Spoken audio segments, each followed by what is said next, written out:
Hello friends, welcome to defence matrix. तो आज छठा दिन है ब्रिटिश रॉयल नेवी के F-35B स्टेल्थ फाइटर के इंडिया में ग्राउंडेड रहने का।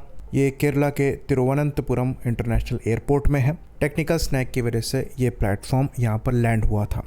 तो ये बिलोंग करता है यूके के HMS Prince of Wales carrier strike group को, जो कि फ़िलहाल इंडो पैसिफिक में ऑपरेट हो रहा है और अभी इंडियन नेवी के साथ भी एक एक्सरसाइज का पार्ट था। तो शुरुआत में ये बताया गया कि लो फ्यूल की वजह से इस एयरक्राफ्ट को इंडिया की तरफ डाइवर्ट करना पड़ा, पर अब इसके हाइड्रोलिक सिस्टम के साथ इशू निकलकर सामने आ रहा है। तो इस प्लेटफॉर्म के इंडिया में लैंड करने के कुछ समय बाद ही रॉयल नेवी का Agusta Westland 101 Merlin helicopter India में लैंड हुआ था, जिसके बाद पायलट को वापस ले जाया गया। तो उसी हेलीकॉप्टर से सर्विस क्रू और रिप्लेसमेंट पायलट भी तिरुवनंतपुरम इंटरनेशनल एयरपोर्ट पर पहुंचे थे। तो जो शुरुआत में इस प्लेटफॉर्म के पायलट हैं, उन्होंने एयर फ्रेम को छोड़ने से मना कर दिया था। फिर उनको वहीं पर चेयर दे दी गई थी। फिर कुछ समय बाद वो चले गए थे और अभी CISF द्वारा इसे गार्ड किया जा रहा है।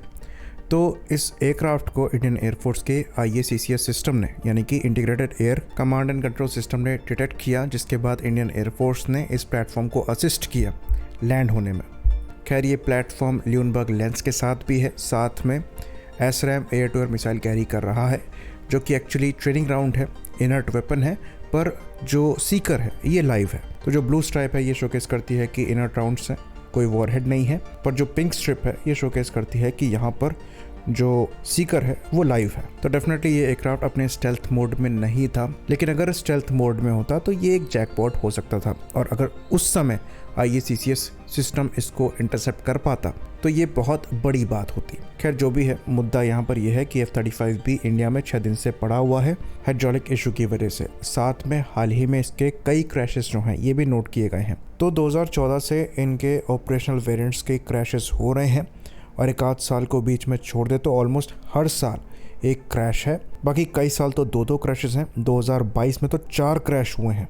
बाकी इस साल ही जनवरी में एक F-35A क्रैश हुआ था US में। तो ज़्यादातर इन क्रैशेस में आपको F-35 के B वेरिएंट्स मिलेंगे, जो कि वर्टिकल टेक ऑफ लैंडिंग की कैपेबिलिटी के साथ आते हैं और थोड़ा ज़्यादा कॉम्प्लेक्स हैं दूसरे वेरिएंट से। तो कुछ यहाँ पर आर्ग्यूमेंट्स ये भी हैं कि क्योंकि इनके इतने बड़े नंबर्स इस्तेमाल किए जाते हैं तो इसलिए एक आध इंसिडेंट्स हो जाते हैं, पर ऐसा नहीं है।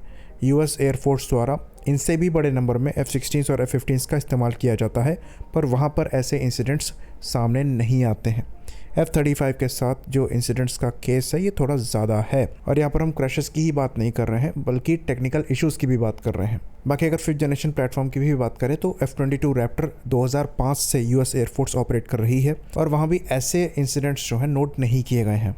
तो F-35 के साथ कुछ इश्यूज़ हैं। यहाँ पर ऑपरेटिंग कॉस्ट ही खाली महंगा नहीं है, बल्कि इनकी मेंटेनेंस भी टाइम टेकिंग है। साथ में जो नेवल वेरिएंट्स हैं उनकी भी प्रैक्टिकलिटी पर क्वेश्चन उठाए जाते हैं, क्योंकि जो सी वेरिएंट्स हैं जो कि US नेवी ऑपरेट करती है उनके स्टेल्थ कोटिंग में कुछ इश्यूज बताए जा रहे थे समुद्र के सलाइन एनवायरनमेंट की वजह से। तो ये विजिबल इश्यूज थे, लेकिन इस पर F-35 के ऑफिस द्वारा ये कहा गया था कि ये कॉस्मेटिक इश्यूज हैं। ये एयरक्राफ्ट के स्टेल्थ कैरेक्टरिस्टिक्स को कहीं से भी डैमेज नहीं करते हैं और ना ही एयरक्राफ्ट की स्ट्रक्चरल इंटीग्रिटी को डैमेज करते हैं। बाकी US नेवी द्वारा नई कोटिंग पर भी काम किया जा रहा है ताकि मेंटेनेबिलिटी और सर्वाइबिलिटी दोनों इम्प्रूव हो पाए। लेकिन फिर भी US मिलिट्री ने अपनी ओरिजिनल F-35 रिक्वायरमेंट को कम किया है। अभी जो लेटेस्ट रिपोर्ट आई है उसके हिसाब से जो 48 F-35 ऑर्डर किए जाने थे अब उसको कम करके 24 कर दिया गया है, और ये खाली US एयरफोर्स का केस है। बाकी US नेवी और US मरीन कोर ने भी अपनी प्रोजेक्टेड F-35 की रिक्वायरमेंट को रिड्यूस किया है। तो इसके पीछे कारण बताया जा रहा है कि इस एयरक्राफ्ट का जो हाई कॉस्ट है वो, और साथ में इनके जो ऑपरेशनल चैलेंजेस हैं वो। बाकी जो मिशन कैपेबल रेट है F-35 का ये भी रिड्यूस हो रहा है, और पार्ट्स शॉर्टेज के साथ साथ कॉम्प्लेक्स मेंटेनेंस रिक्वायरमेंट जो है ये भी इनकी ऑपरेशनल रेडीनेस को अफेक्ट कर रही है। तो जिस टाइप का एटीट्यूड इनके प्राइमरी ऑपरेटर द्वारा शोकेस किया जा रहा है उसको देखकर ऐसा लगता है कि ये F-35 में और ज़्यादा इंटरेस्टेड नहीं है, और NGAD प्रोग्राम पर इनका ज़्यादा फोकस है। और ये खाली US एयरफोर्स के लिए ही नहीं है बल्कि US नेवी के लिए भी है। ऑल्दो ये काफ़ी कैपेबल प्लेटफॉर्म ज़रूर हैं, पर आपको जब इनकी रिक्वायरमेंट हो और ये अवेलेबल ना हो तो कोई मतलब रह नहीं जाता है, और ये इशू F-35 के साथ है। और जो भी हाल ही में तिरुवनंतपुरम में एक F-35B है वो इसका एग्जाम्पल है। इसके बारे में हम चर्चा इसीलिए कर रहे हैं क्योंकि इंडिया में भी इनके प्रोक्योरमेंट को लेकर चर्चाएं चल रही हैं। तो इनकी पॉजिटिव साइड्स हमने भी डिस्कस करी हैं, पर इनकी नेगेटिव साइड्स पर भी चर्चाएं ज़रूरी हैं। आई होप इन्फॉर्मेशन यहाँ पर पूरी रही हो। इसी बात पर इस वीडियो को हम ख़त्म करेंगे। लाइक करिए, सब्सक्राइब करिए। जय हिंद।